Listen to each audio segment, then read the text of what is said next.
Hi everyone, I'm Dawn here from Media Club Room and I'm live here at the ASEAN China-India Youth Leadership Summit 2024 and I'm now here with Team PT MJJ. Right, it's a real party in here. Now Alfred, what Yes. motivated you to participate in the summit and what are some key experiences that you experienced last year that contributed to your success? Of course, we want to expand our boundaries because, to learn from other cultures. I think this is a perfect opportunity, that unites ASEAN, China, and India. Where else could you find this kind of opportunity, right? I think to learn something that is beyond the scope of our own nationality, which is specifically Indonesia. I think there are other problems outside that are happening that could be in parallel to what is happening in Indonesia. So we can take lessons from Singapore, what they're doing with their waste management, what they're doing in Thailand, in Cambodia, and so on. I think we can learn from it, and we hope to implement it, of course, in the future for our own nation. Do you guys have any key, highlights from last year that you want to share? I think the key experience that we had to highlight as part of our journey is how competitive our country round was, because there was massive amount of people participating. Imagine those very ambitious Asian kids who've won 50 BCC before, competing with the same competition against us. We thought we had no chance at first, but I think with that key experience, the realization that we're not the best, but we'll give it everything we have. We're going to head in, full confidence, no arrogance. Wow, I think that's very powerful, right? To be faced with such challenges, but you say, I'm just gonna go in straight on. So what do you think led to your success? Sacrifice. Each of us had our fair share of sacrifice. This idea of our own project comes from the idea of my summer internship. When everyone else could have at least gone home to their hometown and so on, I spent my entire summer studying in a research lab where I have to learn about how to process our product, an asphalt mixed with plastic. But of course, the rest of my teammates have their own sacrifices. Michelle, tell them about your sacrifice. So during our competition, I was away in the US, so we have time difference. When doing our homework, we are all actually LDR, long distance relationship. We're doing meeting with I was doing meeting early in the morning while they're doing their meeting late at midnight. So we were preparing for the slide decks and everything. Now, Holy, share yours. Oh, mine is kind of controversial on the day of competition. So I live in Surabaya, not Jakarta. The competition was in Jakarta. And during the competition, I'm doing internship in Surabaya. And the competition was on Thursday, which is a working day. I need to leave on one day and to go Jakarta in the morning, and in the evening I should go back again to Surabaya. I don't have compensation money from the campus or the event. So that's my sacrifice. What about you, Joel? For me, it was just basically I was a project leader for the new student orientation. It was happening sometime around our competition too. So as a project leader itself, there's a lot of things I have to prepare and the documentations. But on the other hand, was actually because of the time difference, me and Michelle were kind of responsible for the creative side of the video making and stuff. And it was kind of hard to navigate within our time zone. It's already got so busy from during the day, and then at night we still have to work again. So it goes on and on, but I feel like it's worth it in the end, right, guys? Look at where you guys are at now. Definitely. Right? So what about your sacrifice? Well, I had to juggle a lot of things at once. So I was writing 2 different academic journals for 2 different conferences. And I also joined another business case competition on the side. And I also joined the new student orientation as a committee. So it was hard for me to actually have a free schedule, and I had to sacrifice my sleep basically. Yeah, that's all. So what I'm hearing is, you guys were both doing long distance. You guys both All of had us. all challenges, and you guys were very far away from each other. So how do you guys come together, and what kind of ideas do you innovate to get you this far in the competition? Thankfully, all of us came from an organizational background, so we're quite used to teamwork. So even if it takes until midnight to set up a meeting and discuss what to innovate, what to pitch, and so on, it was all manageable. I think other teams are technology driven. They're creating apps, they're creating this AI and so on. We're a bit more technical. We're literally creating asphalt. We all came from different majors and backgrounds. I'm studying mechanical engineering. She's studying mechanical engineering, marketing, finance, computer science, all different Very background, different. right? It's a bit hard at first to at least get the same idea of what you're going to do until we then agree and objectively see how this can envision and enroll, especially in the context of ASEAN, China, and India. So, can you elaborate a little bit about the project, about the idea? So our idea was about asphalt, but if you imagine asphalt, it is made with bitumen. It's a petrol-based product, very expensive, 100% bitumen. What we do is we incorporate shredded LDPE plastics.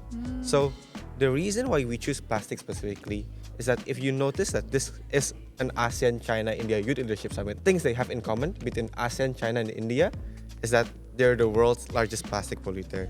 So we are aware that this is an urgent issue to solve. So we incorporate LDPE plastic waste, specifically low density polyethylene, into asphalt mix so that it creates a stronger asphalt while reducing down the cost. Wow, very impactful idea. So, how do you envision these ideas contributing to the future aspirations for sustainable projects of you guys? We believe that in order for it to be sustained, we don't only think about how we can collect and gather up the waste, we need to know what should we recycle it into, right?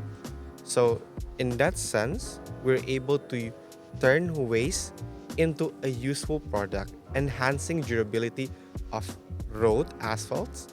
Not only are we reducing the amount of waste that will be put in landfills and harm the entire environment, we're also creating stronger asphalt.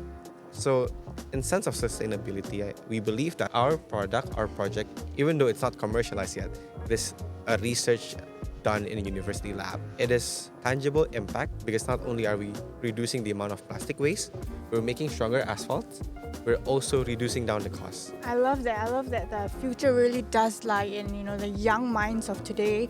So, you've been to the summit. How do you find the program so far? I think it's quite interesting because we are able to gain more knowledge, especially through the panelists, and I find it very inspiring to improve the sustainability for a better future.